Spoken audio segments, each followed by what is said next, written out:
If you've got a child or a grandchild, a nephew or niece who's in school, you need to watch this program tonight. The direct link between early childhood education and the future. Early education, it's the foundation for the future right now.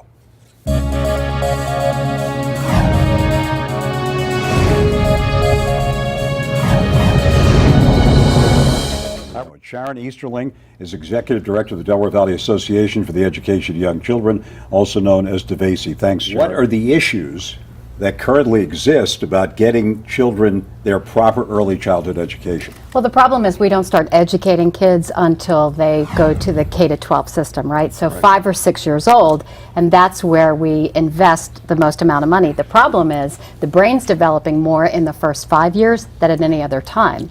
So we have this very interesting problem in the United States. By the way, we're the only industrialized country that doesn't support high quality education beginning in the younger years. Is it mandated in other countries? It is publicly supported in every other industrialized country. It's not mandated, it's voluntary. So you don't have to send a preschooler, but in this country, 2/3 of our preschoolers are in some sort of out-of-home care, either because their parents have to work or they choose to work.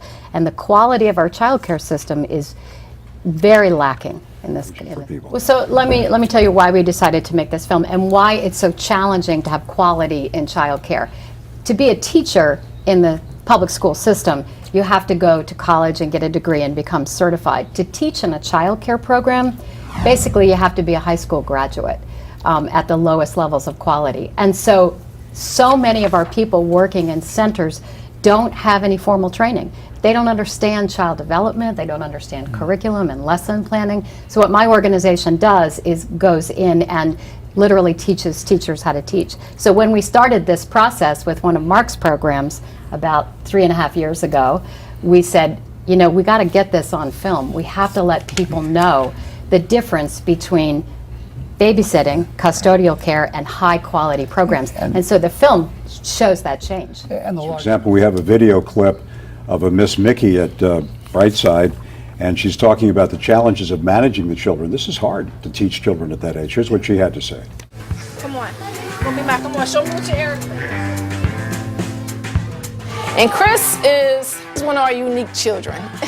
To me, he don't seem like he get enough attention, so he act out. So they diagnosed him with ADHD. But as soon as I came, I gave that child the attention that he needed. And then when I approached his mom and told his mom, he's doing very well. He is? Yeah. He's changed, his behavior changed. He doesn't bite as much, he doesn't scratch as much. I'm showing him the steps that he needs. She's like, wow, I thought he was gonna be kicked out again. No, he's great. He's great, he's a great child. He's in the process of learning.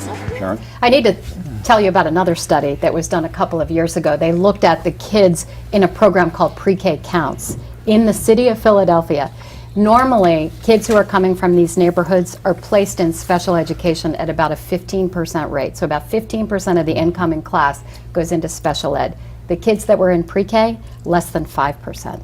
Wow. We could save so much money in the school district of Philadelphia if we were serving all of our kids with high quality programs. Well, so there's a wonderful economist, James Heckman, who studied this, and he says early childhood education is the absolute best answer to the accident of birth. You're right, kids don't get to choose who their parents are. So yeah, we can talk about how parents ought to be better, but if we want to change a kid's life, early childhood programs can help do that. Thanks for being with us here on Voice of Reason on the Comcast Network.